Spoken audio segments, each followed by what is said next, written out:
kävin just Tampereen kesällä. Ihmettelin siellä. Se keskinopeus. Nimi on ollut kurssimaan yle toi. Mitä voisi rytyttää siitä? Joo, Pauli Pekka osaavat avata meidän live-näkyjä muuten sinne. Ai no kiitos, kiva kuulla kuulee.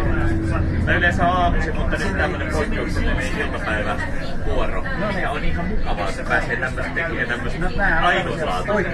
Nämä on poikkeavia hienoja. Niin, nimenomaan. Hei, mä äänitän tämän ja tää käytetään sinänsä meidän lähetyksessä.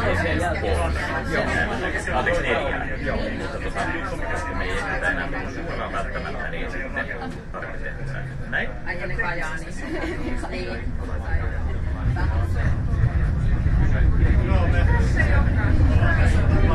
Pikaratikka. Ja olemme Jokisoffisessa Kurvissa tällä hetkellä. Täytyy kyllä sanoa, että nyt en tiedä, mistä ollaan. Tietääkö HSL:n toimitusjohtaja Mika Nykänen, että missäpä te tällä hetkellä? Lähestymme Haagaa ja Palimoa. Olen ollut niin innokkaasti keskustelemassa vieraiden kanssa, että en ole itsekään ihan varma ollut kartalla, mutta hyvä on se, että eteenpäin mennään kuitenkin. Se on totta. Se on tärkeää. No, täällä on aika paljon porukkaa, kymmeniä ihmisiä ja kutsuvieraita ja mediaedustajia, mutta mitä sanot, minkälainen yleinen tunnelma on vieraiden joukossa, joiden kanssa olet ehtinyt tämän matka-aikana jo jutella puolisen tuntia ollaan menty ainakin?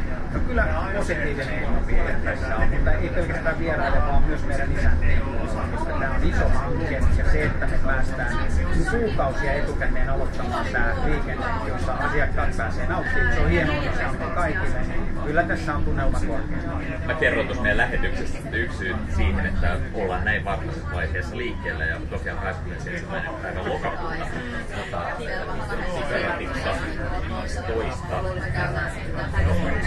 käytännössä alkaa kulkea, niin joutuu leudoista talviksi.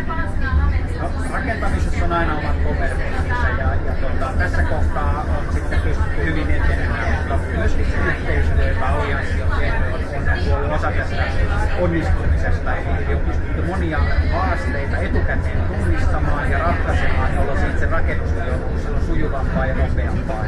Kyllä tässä on monta kohdetta nyt tuossa tiedotustilaisuudessa kaikki siellä puhuneet henkilöt kehuittelivat tätä yhteistyötä, mutta mikä on se päällimmäisin oppiminen tästä koko projektista kaikille jäädä?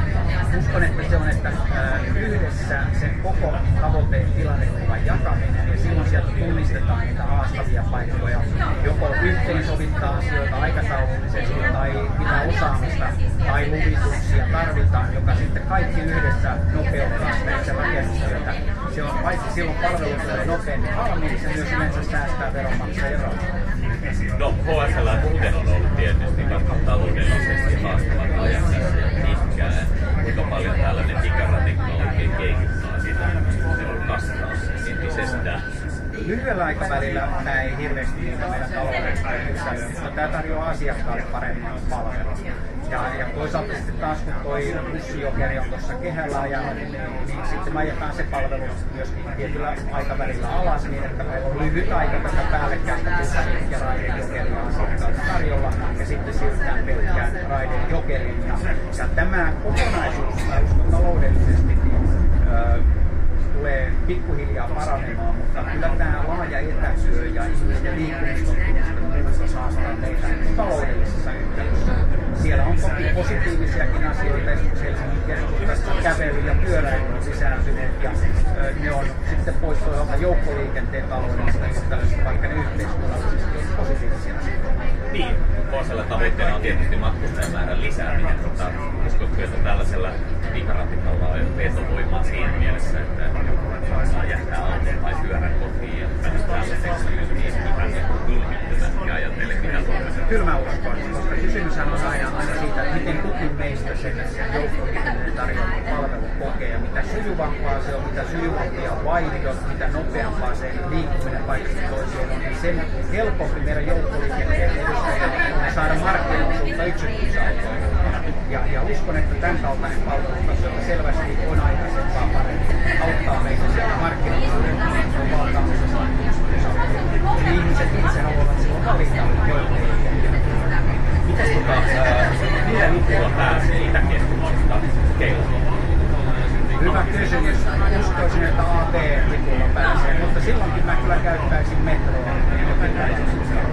paljon nopeammin. No se onkin totta, mutta jos haluaa mennä kokeilemaan koko reitin, niin sillä lipulla sitten. No, tuoko tää paineita lipun hinnan nostamiseen? Itse ainakin tällaisena yksittäisten lippujen käyttäjänä olen ihan sitä mieltä, että 3,14 € on se maksimi, mitä haluan maksaa. Joo, tämä on kyllä kuultu ja toisaalta sitten taas nämä yhä kalliimmat palvelut myös on nostanut meidän kustannuksia. Ja myös tämä kaikkien kustannusten tämmöinen yleinen inflatorinen nousu on meille hyvin haastava. Me emme halua hinnoitella yhtään ylimääräisesti lipun hintaa, jossa kustannukset pitäisi kattaa. Ja sitten tietysti on myös se, että mehän maksetaan omistajakunnille hyvin reilusti näistä joukkoliikenneinfroista käyttökustannuksista, niin sanottua infrakorvausta. Ja se on kuitenkin tänä ja ensi vuonna niin lähes neljännes meidän kaikista kustannuksista, ja se myös luo sitten sitä hinnoittelupainetta. Me arvioidaan tätä hyvin aktiivisesti ja pyritään hakemaan keinoja, joilla tämä hinta toisaalta tuntuisi reilulta asiakkaiden mielestä ja toisaalta sitten taas se ei kuitenkaan myöskään tarkoittaisi ketään joukkoliikenteen parista.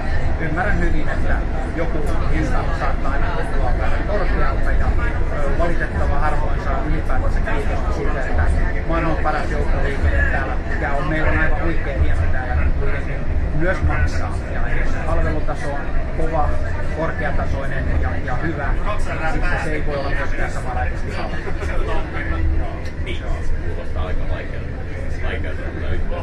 Hyvä ja halpa samalla. No mut hei, sano vielä tähän loppuun, että mikä on se lempiasia tässä digrafikassa, jos katsotaan tätä tällaisena ulkoiluvälineenä, mikä erityisesti silmään miellyttää tai hyvältä tuntuu.